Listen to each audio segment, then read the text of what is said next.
Hey everyone, welcome to today's challenge.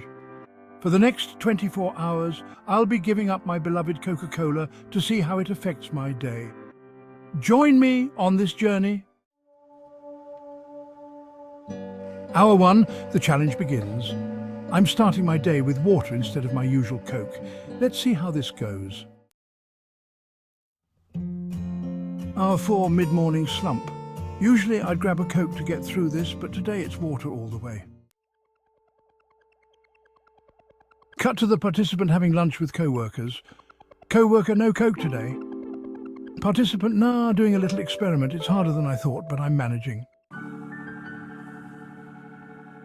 Hour 8, feeling the lack of caffeine. I'm really starting to miss that caffeine boost right about now. Hour 16, dinner time.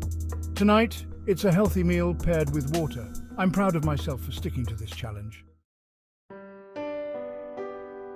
Well, it's been 24 hours and I made it. Giving up Coke for a day wasn't easy, but I definitely feel better for it.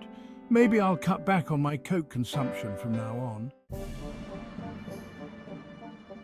Now that the challenge is over, I'm curious to learn more about the impact of soda on our health. Let's dive into the research. It's clear that cutting back on soda is a positive change for my health. I'm going to start drinking more water, herbal tea, and other low-sugar beverages instead. Stocking up on some alternatives to soda. It's all about making small changes that add up to a healthier lifestyle. And there you have it, folks.